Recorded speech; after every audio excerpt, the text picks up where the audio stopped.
Hello, my name is Katherine Troutman. Did you know that at a special occasion there is a speech given that can in itself set a sentimental or dreadful mood for the occasion? The speech I am referring to is a wedding toast. This speech gives the speaker an immense amount of responsibility to make sure they choose a message that supports the purpose of a wedding toast, knowing what they should include in order to make it a great toast, and what to avoid so that the toast isn't a disappointment. A wedding toast is a speech that gives tribute to two people on a special occasion. My definition of a wedding toast is a speech that often includes congratulations and best wishes to the two people getting married. It can also include reminiscing and storytelling. Dictionary.com defines a wedding toast as a salutation or few words of congratulation, good wishes, appreciation, remembrance, etc., uttered immediately before drinking to a person, event, etc. Another definition is a person, event, sentiment, or the like in honor of whom another or others raise their glasses in salutation and then drink. The person giving the toast is likely to be a relative or a close friend to the bride or groom. It gives the speaker an opportunity to publicly show their gratitude for the person and offer their congratulations. Some of the best movie wedding toasts of all time are from the movies Shall We Dance, It Takes Two, and Letters to Juliet. In the movie Shall We Dance, starring Jennifer Lopez and Richard Gere, I think there is an example of a good wedding toast. For the couple who has already been through a lot, we need a witness to our lives. There's a billion people on the planet. I mean, what does any one life mean? But in a marriage, you're promising to care about everything. The good things, the bad things, the terrible things, the mundane things, all of it, all the time, every day. In the movie It Takes Two, starring Mary-Kate and Ashley Olsen, there is a wedding toast given that I believe has originality, making it special. For the couple that got engaged over the Jumbotron, love is that can't eat, can't sleep, reach for the stars, over the fence, World Series kind of stuff. There's a quote from a movie that is one of my favorite romance movies, Letters to Juliet, starring Amanda Seyfried, that portrays humor in an appropriate way.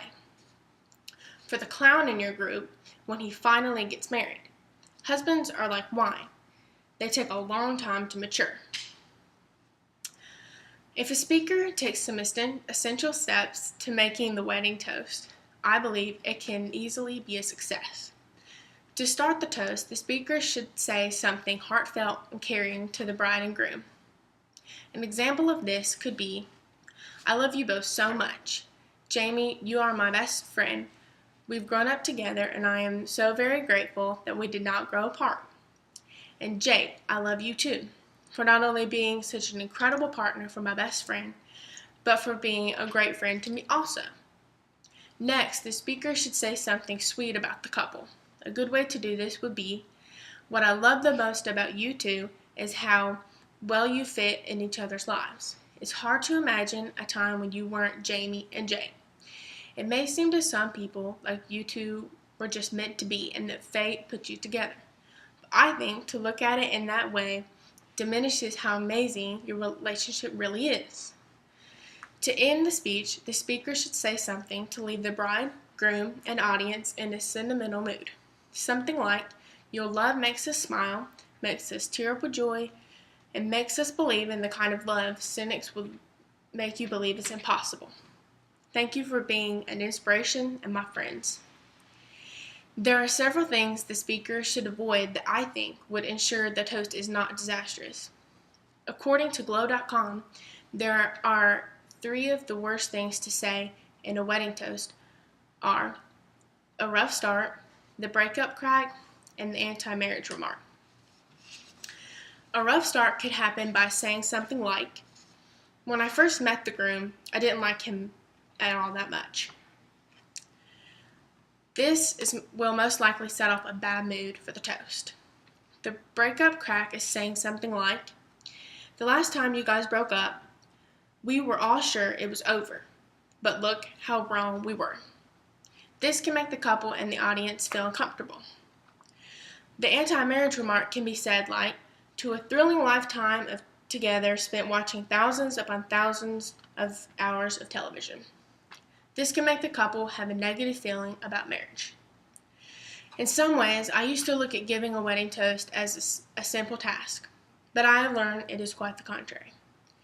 If I was responsible for setting the mood for an event and possibly determining the success for an occasion, I would want to make sure I was greatly prepared. The speaker can follow some simple steps to be confident that they are going to be proud of their toast. 3 of the essential steps are choosing a message that supports the purpose of a wedding toast, knowing what they should include in order to make it a great toast, and what to avoid so that the toast isn't a disappointment. If you are going to give a wedding toast, follow this guide, and I believe your wedding toast will be a success.